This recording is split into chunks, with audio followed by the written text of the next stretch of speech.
श्री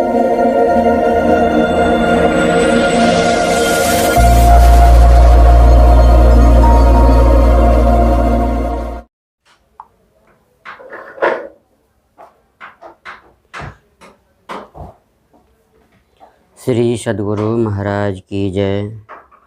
सद्गुरु महर्षि में ही परमहंस जी महाराज का जीवन परिचय।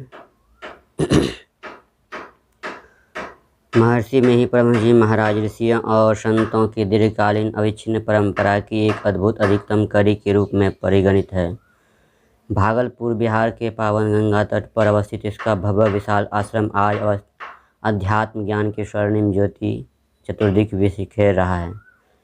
इस जगती तल पर आपका अवतरण विक्रमी संवत 1942 के वैशाख शुक्ल पक्ष की चतुर्दशी तिथि तदनुसार 28 अप्रैल सन 1885 ईस्वी मंगलवार को बिहार राज्य अंतर्गत मधेपुरा जिले के उदाकिशनगंज थाने के खोखसी श्याम मंझवा नामक ग्राम में अपने माता महनाना के यहाँ हुआ।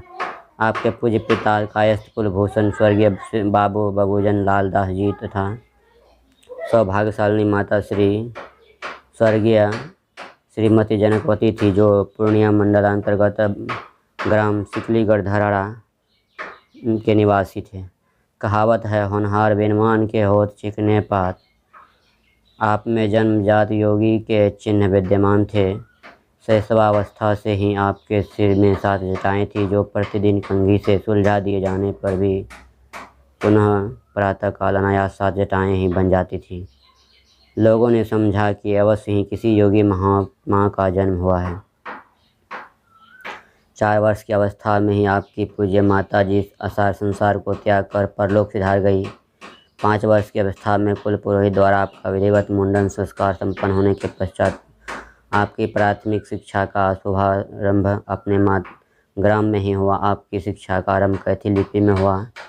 फिर भी प्रारंभिक शिक्षा समाप्त करते करते आपने दिव्य प्रतिभा के कारण अल्पकाल में ही नागरी लिपि भी सीख ली और 11 वर्ष की अवस्था में पूर्णिया जिला स्कूल में विद्याध्ययन के लिए भी भर्ती कराए गए। वहाँ विद्याध्ययन काल में आपकी अभिरुचि आध्यात्मिकता ग्रंथों से अध्ययन एवं पूजा ध्यान की ओर अधिकाधिक बढ़ती गई।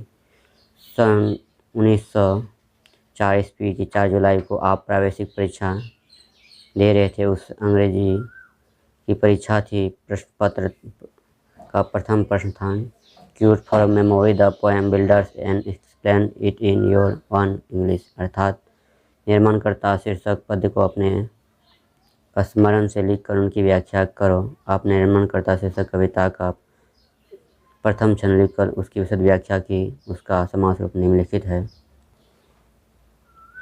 For the structure that we rise, time is its material field. Your today and yesterday are you blocks which with we bulls. हम लोगों का जीवन मंदिर प्रत्येक दिन के सुकर्म या कुकर्म रूपी ईंटों से बनता या बिगड़ता है। जो जैसा कर्म करता है उसका जीवन वैसा ही बन जाता है। इसलिए हम लोगों को भगवत भजन रूपी सर्वश्रेष्ठ ईंटों से अपने जीवन मंदिर की दीवार का निर्माण करते जाना चाहिए। जीवन रूपी जिस इमारत को हम लोग तैयार करते हैं वह हम लोगों के आज और कल के शुभ अच्छे बुरे नेकी बदी धर्म अधर्म व पाप पुण्य रूपी पादानों से ही बनी है। हम लोगों के जीवन का वर्तमान स्वरूप आज है, कल रूपी समय में किए गए कर्मों की ही संहृति है। यह एकत्र संचयों से ही निर्माण हुआ है। इन बहुत से आज और कल का सदुपयोग करने से ही हमारा जीवन सुदृढ़, सुंदर और अमर होगा। जिस भांति सुंदर समाज की व्यवस्था होगी,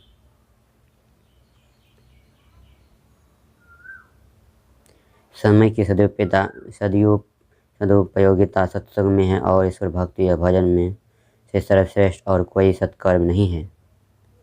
इन पंक्तियों को उद्धृत करते इसकी व्याख्या लिखते लिखते इसमें वैराग्य की भावना इतनी प्रबल हुई कि इन्होंने उत्तर के अंत में यही अर्धालीन दे धरे कर यही फल भाई भजिए राम सब काम बिहाई लिख दी और परीक्षा भवन का परित्याग कर परीक्षा भवन से बाहर आकर आप अपने मानव जीवन को सफल बनाने के लिए अज्ञात एवं पथ पर ईश्वर भक्ति के सही और पूर्ण ज्ञान की खोज के लिए चल पड़े। यही आपकी विद्यालय शिक्षा का सदा के लिए अंत हो गया।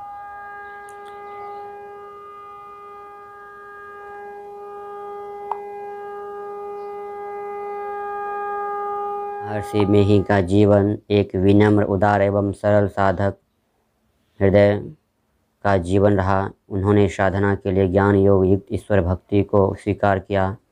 उनकी साधना स्वरूप से मुख्य रूप से मानस जप, मानस ध्यान, दृष्टि योग एवं सूरत शब्द योग की है। ये उत्तरोत्तर सूक्ष्म एवं महत्वपूर्ण है। मानस जप और मानस ध्यान से सूक्ष्मता में प्रवेश की योग्यता आती है। इसका कथन है, गुरु जप मानस ध्यान मानस कीजिए, दृढ़ साध कर इनका प्रथम अभ्यास कर श्रुति शुद्ध करना चाहिए। मानस जप और मानस ध्यान के बाद दृष्टि योग की साधना आती है। अपने सत्संग योग नामक की पुस्तकों में महर्षि मेही ने दृष्टि योग के संबंध में लिखा है, साधक के लिए सूक्ष्म अवलंब बिंदु है। बिंदु को सर्वेश्वर का अणु से अनुरूप कहते हैं। परिणाम शून्य एवं अविभाज्य चिन्ह को बिंदु कहते हैं। इसको यथार्थ बाहर में बाल की नोक से भी चिन्हित करना असंभव है। इसलिए बाहर में कुछ अंकित करके और उसे देखकर उसका मान ध्यान करना भी असंभव है। इसका अभ्यास अंतर में दृष्टि योग करने से होता है। दृष्टि योग में डीम और पुतलियों को उलटना और किसी प्रकार इन पर जोर लगाना अनावश्यक है। ऐसा करने से आँखों में रोग होता है। दृष्टि देखने की शक्ति को कहते हैं। दोनों आँखों की दृष्टियों को मिलाकर और मिलन स्थान पर मन को टिकाकर देखने से एक बिंदुता प्राप्त होती है। इसको दृष्टि योग कहते हैं। इस अभ्यास से सूक्ष्म या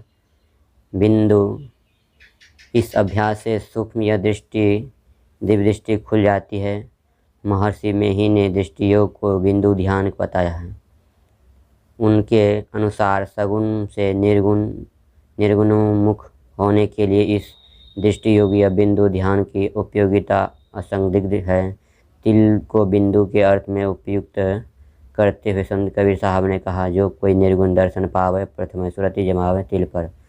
महर्षि मेही ने भी इसी तरह लिखा है, तीसर तिल में दृष्टि धरे, पिंड त्यागी ब्रह्मांड चले।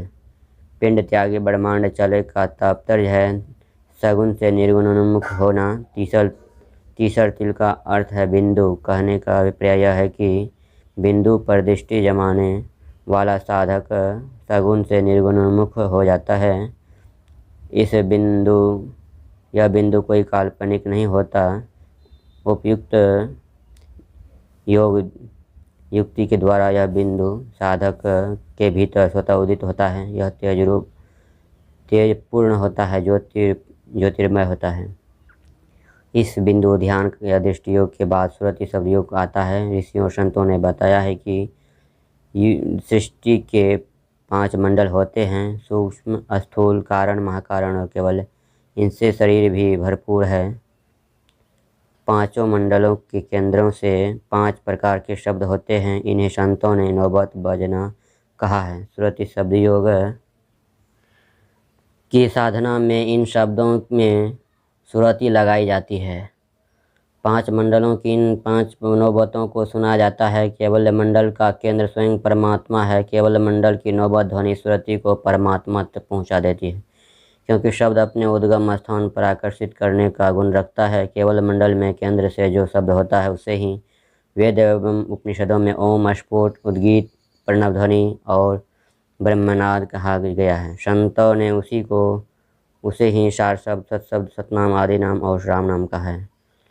प्रणव या आदि नाम अव्याहत एवं अप्रतिहत रूप से सर्वत्र व्यापक है। सृष्टि निर्माण के लिए ईश्वर ने सर्वप्रथम शब्द निर्मित किया है। गुरु नानक का कथन है, शब्द तजु वीर्य संसार, अर्थात सृष्टि सृजन हेतु शब्द तत्व ही वीर्य रूप है। वह शब्द सृष्टि के कण कण में वैसे ही व्यापक है जैसे गीली मिट्टी की गोली बनाने में उंगलियों का प्रकंप उसमें ओतप्रोत हो जाता है। प्रणव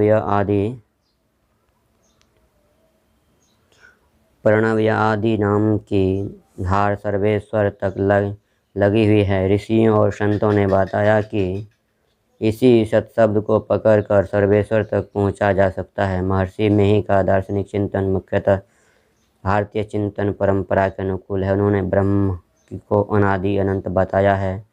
वह न सगुण है और न निर्गुण।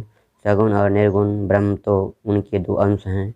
ब्रह्म की क्षमता किसी से नहीं दिखाई जा सकती। वह अव्यक्त और निरुपाधिक है। उन्होंने लिखा है, अनादि अनंत प्रभु निरवय विभु, हाय अनंत सगुण, हाय निर्गुण सगुण ब्रह्म दो अंश जाको, मम क्षमता न पाता कोई भी है जाको। उन्होंने बताया कि जीव इसी ब्रह्म का अंश है और तत्वतः दोनों में कोई पार्थक्य नहीं है।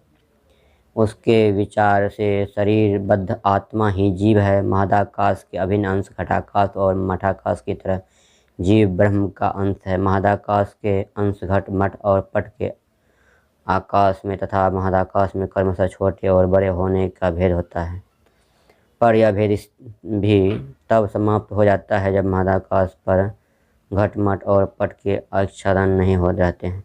इस स्थिति में घट, मठ और पट के आकाश महदाकाश से मिलकर तत्व हो जाते हैं। इसी अंश अंशी में समा जाते हैं और दोनों में पूर्ण अभेद प्रकट होता है। इसी दृष्टि से अंश जीव एवं अंशी ब्रह्म तत्वतः एक है, पर दोनों में अन्यता और विभुता का भेद है। उन्होंने अपने महर्षि मेही में जीव और ब्रह्म के आंशिक संबंध को व्यक्त किया है।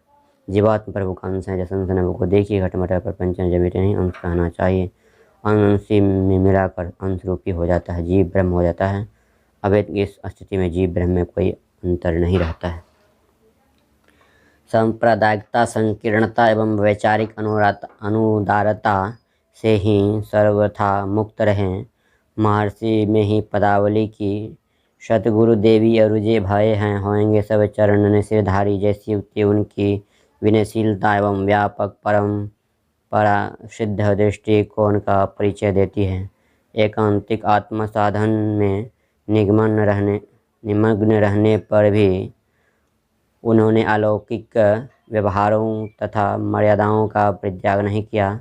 सामाजिक एवं राष्ट्रीय दायित्वों के प्रति वे सदैव जागरूक रहे। राष्ट्रीय उनको प्रिय थी। वे कहा करते थे कि प्रत्येक देश के व्यक्तियों के रहने और जीने का अपना अपना ढंग होता है। प्रत्येक देश की अपनी अपनी सभ्यता और संस्कृति होती है। उनके साथ उनकी साधना का इतिहास होता है। यदि कोई देश किसी देश पर आक्रमण कर उसे परतंत्र बनाना और उसकी सभ्यता, संस्कृति आदि की निधियों को विनष्ट करना चाहता है तो यह मनोवांछित नहीं है। इस स्थिति में वे दुश्मन भी लोहा लेने के लिए कहते हैं। वे कहते हैं कि इस स्थिति में हुई हिंसा अनिवार्य होती है। जैसे कृषकों के लिए कृषि कर्म की हिंसा, अर्थात सन 1962 ईस्वी में जब भारत की सीमा पर चीनियों ने आक्रमण किया था तो उन्होंने कहा था, आज या कल कभी न कभी इस शरीर का नाश हो जाना ध्रुव निश्चित है, किंतु लोक कल्याणकारी कार्य में इस शरीर का बलि हो जाना अति श्रेयस्कर है। मैं बूढ़ा हो गया हूँ, साथ हाथ पैर कांपते हैं, फिर भी देश रक्षा के निमित्त सरकार मुझे युद्ध में जाने के लिए कहे तो मैं सहर्ष जाने के लिए तैयार हूँ। देश रक्षार्थ युद्ध के लिए अपने देश के किसी भी व्यक्ति को मुंह नहीं मोड़ना चाहिए। देशवासियों को तन, मन और धन से सदा सरकार की सहायता के लिए तत्पर, सावधान और क्रियाशील रहना चाहिए, जिससे देश का यह संकट टल जाए। महर्षि में ही एक महान संगठनकर्ता थे। उनकी वाणी मधुर अहंकार रहित थी। वे बड़ी सरल भाषा में धर्म की बातें संवेदनात्मक ढंग से जनता के सामने रखते थे। वे अपने विरोधी को भी दया की दृष्टि से देखते थे और किसी के द्वारा कुछ कठोर शब्द सुनाए जाने पर भी क्रोधित नहीं होते थे। वे किसी के ऐबों और दोषों पर हंसते नहीं थे और अभावग्रस्तों का उपहास नहीं करते थे। वे उसके लिए सहानुभूति व्यक्त करते थे। दोषों और अभावों से मुक्ति पाने का वे रास्ता बताते थे। वे दुखियों को दुख में सांत्वना देते थे। इनसे तो लोग उनकी ओर खींचते ही थे, पर सबसे बड़ी बात यह थी कि उनमें साधना जन्य एक ऐसी चुंबकीय शक्ति थी जिससे उनके मत को नहीं समझने वाले भी उनकी ओर बरबस खींच जाते थे। ऐसे जो उनके मत को जानने की जिज्ञासा से उनके निकट आने जाने लगते थे। महर्षि मेही ने उनका संपर्क स्थापित होने लगता था। महर्षि मेही से उसका संपर्क स्थापित होने लगता था। फिर बड़े प्रेम भाव से के साथ मीठी और सीधी सादी भाषा में सदग्रंथों की उक्तियों तथा दैहिक जीवन के अनेक सुगम उदाहरणों द्वारा वे अपना मत समझा ही देते थे। उनके मत का महत्व मानकर लोग उनका शिष्यत्व ग्रहण कर लेते थे। वे जहाँ कहीं रहते थे नित्य नियमित रूप से प्रातः संध्या और मध्याह्न काल किसी बंद एकांत कोठरी में ध्यानाभ्यास करते थे। महर्षि मेही को साहित्य से अनुराग था। वे भारतीय हिंदी भाषा की उन्नति के आकांक्षी थे। सन 1942 ईस्वी में पूर्णिया जिला हिंदी साहित्य सम्मेलन के 14वें अधिवेशन का सभापति बनाया गया था। वह अधिवेशन पूर्णिया जिला अंतर्गत उच्च माध्यमिक विद्यालय बनमनखी में हुआ था। उसमें सभापति पद से बोलते हुए उन्होंने कहा था, साहित्य से सदा लाभ होता है, आया है और सदा लाभ होता रहेगा। साहित्यहीन देश और समाज में हानि और हीनता देखने को मिलती है। जिस भाषा का साहित्य भंडार आध्यात्मिक और आधिभौतिक दोनों पक्षों के विषयों की पुस्तकों से भरा हुआ है, उस भाषा के साहित्य से सर्वसाधारण का परम हित होगा। हमारे साहित्य सेवी विद्वान सज्जन अपनी भाषा के साहित्य भंडार को ऐसा ही बनाने का प्रयत्न करे। जनता इसमें सहायता पहुंचावे और अपनी सरकार भी इसमें सब प्रकार से बल देने की विशेष कृपा करें। इस अधिवेशन में उन्होंने युक्ति पूर्ण ढंग से बताया था कि मुसलमानों ने हिंदी या हिंदुस्तान और हिंदू शब्दों का प्रचार किया है। उनके राजत्व काल में हमारे लिए हिंदू शब्द का अधिक प्रचलन हुआ। उसके पूर्व हमारे पूर्वज को हिंदू और देश को हिंद या हिंदुस्तान नहीं कहा जाता था। फारसी भाषा में हिंदू का अर्थ काला, गुलाम, चोर आदि होता है। हिंदुस्तान और हिंदी हमारे लिए अपमानजनक शब्द है। इसलिए उन्होंने कहा था, जब तक मैं अपने विद्वान और शासन सत्र संचालकों द्वारा शोभनीय शब्दों का अस्थिर किया हुआ नहीं पाऊंगा, तब तक मैं अपने देश को भारत, अपने को भारतीय और अपनी भाषा को भारतीय कहा करूंगा।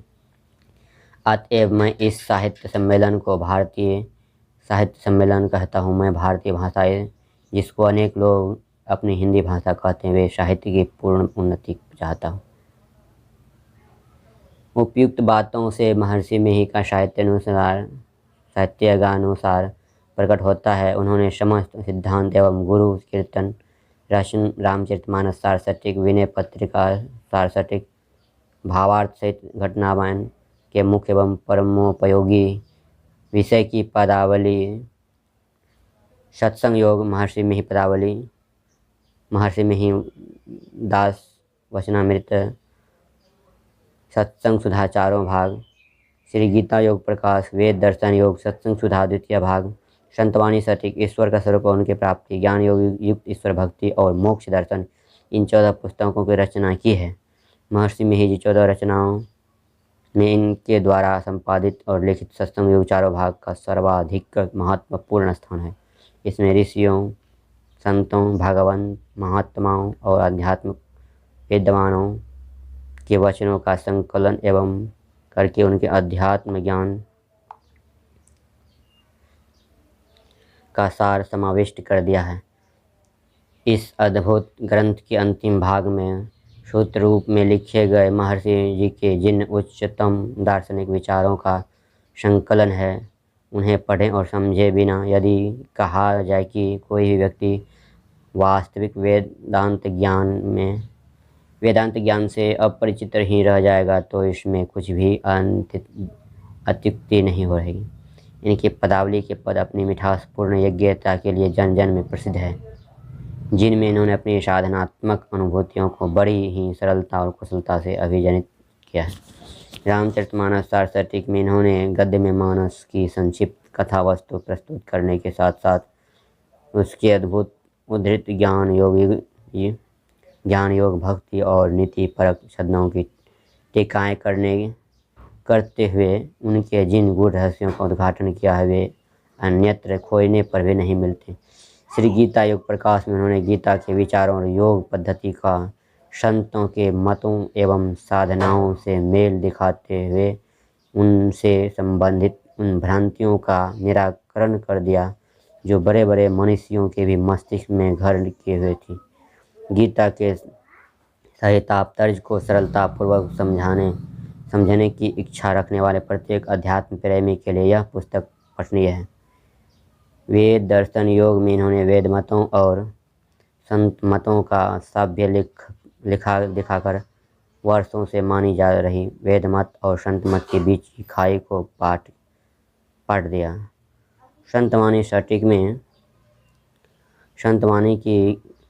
संतवाणियों के गंभीर अर्थ की जो सूक्ष्म और सही पकड़ देखने में आती है वह किसी मननशील विद्वानों के द्वारा नहीं बल्कि महर्षि में ही जी जैसी किन्हीं मानवभाव प्राप्त महापुरुष से संभव है। संत मत अपने मूल भित्ति उपनिषद के वाक्यों को स्वीकार करता हुआ संतों के मौलिक विचारों में एकता के सम्यक दर्शन करता है। पहले हाथरस के संत तुलसी साहब ने संकीर्ण पंथाई भाव से ऊपर उठकर संत मत के प्रचार प्रसार का बीज भारत की भूमि में वपित किया। उनसे आशीर्वाद प्राप्त किए हुए बाबा देवी साहब ने उन बीजों को अंकुरित करके एक स्वस्थ पौधे का रूप दिया और महर्षि में ही जी ने तो उसे एक विशालतर वृक्ष के रूप में ही परिणत कर दिया। आपके प्रचार का क्षेत्र विशेष कर देहात रहा। आपने समाज के असंख्य पीड़ित दलित शोषित एवं अशिक्षित मनुष्यों में अपनी साधना का प्रचार किया। एक दिन आपके मुख से द्रयाद्र वाणी उच्छ्वसित हो उठी जिसको कोई पूछने वाला नहीं है अर्थात जिसको कोई आदर की दृष्टि से नहीं देखता है। ऐसे आदमी जब दीक्षा पाने के लिए मेरे पास आते हैं तो उन्हें दीक्षा देने में मुझे बड़ी प्रसन्नता होती है। महर्षि जी का जनमानस के लिए उपदेश था कि ईश्वर की खोज के लिए कहीं बाहर मत भटको। उसे मानस जप मानस ध्यान दृष्टि योग एवं नादानुसंधान श्रुत शब्द योग के द्वारा अपने शरीर के ही अंदर खोजो। ईश्वर की भक्ति करने के लिए कोई खास वेशभूषा धारण करने की जरूरत नहीं है। अपने घर द्वार में रहो और पसीने की कमाई से जीवन का निर्वाह करो। सच्चाई और संतोष को अपनाए रहो। अपनी आवश्यकताएं कम रखो, जीवन में सुखी रहोगे। सहनशील और नम्र बनकर रहना सीखो तो उन्नति ही उन्नति करते जाओगे।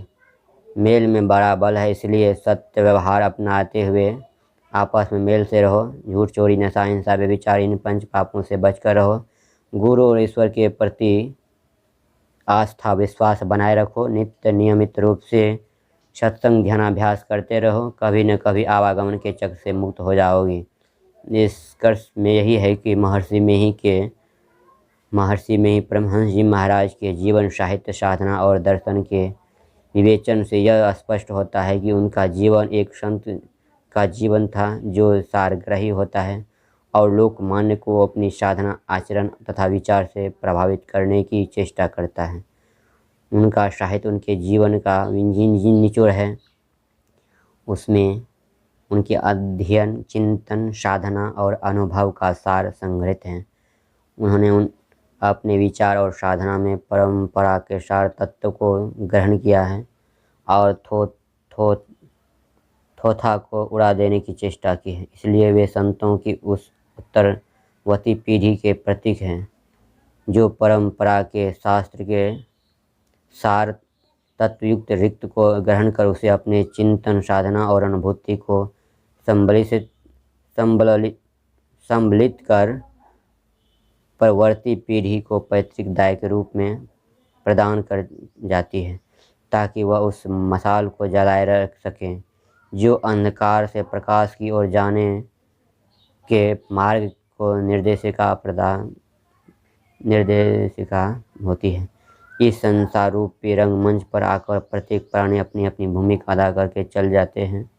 ईसा की 20वीं सदी के 3/4 से कुछ अधिक काल तक अपने ज्ञानालोक से समस्त जगत को आलोकित करते हुए अध्यात्म गगन का ये महान सूर्य 8 जून सन 1986 ईस्वी रविवार को अपने जीवन के 101 वर्ष पूरे करके अपनी आंखों में से ओझल